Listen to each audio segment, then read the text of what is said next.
ചില ആളുകളുണ്ട്, അവരെത്ര കിട്ടിയാലും പഠിക്കില്ല. അതായത് ചെയ്ത തെറ്റ് വീണ്ടും വീണ്ടും ഇങ്ങനെ ആവർത്തിച്ചുകൊണ്ടേയിരിക്കും. അപ്പോൾ നമ്മൾ അവരോട് ചോദിക്കാറുണ്ട്, അതായത് നിനക്ക് ഇനി മതിയായില്ലേ, നിനക്ക് ഇത്രയൊന്നും കിട്ടിയിട്ടൊന്നും നീ പഠിച്ചില്ലേ, ഇതൊന്ന് നിർത്തിക്കൂടെ എന്നൊക്കെ നമ്മൾ പറയാറില്ലേ. അതെങ്ങനെയൊക്കെയാ പറയാൻ നോക്കാം. ശരിക്കും ഇത് നമ്മൾ പറയുമ്പോൾ നമുക്ക് ഉള്ളിൽ ചെറിയൊരു നിരാശയും ഒരു ദേഷ്യമൊക്കെ ഉണ്ടാവും അല്ലേ. അപ്പോൾ അങ്ങനെ ഒരു ദേഷ്യവും നിരാശയൊക്കെ കലർന്നൊരു സ്വരത്തിലായിരിക്കും നമ്മളിത് പറയുക.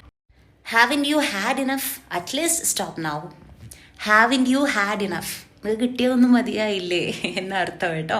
Haven't you had enough.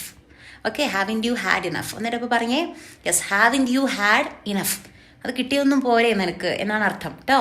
So അതിൻ്റെ കൂടെ നമുക്ക് പറയാം at least stop now, at least stop now, ഇനിയെങ്കിലും ഇതൊന്ന് നിർത്ത്. ഓക്കെ, അതുപോലെ നമുക്ക് ചോദിക്കാം when will you ever learn എന്ന് ചോദിക്കാം. When will you ever learn.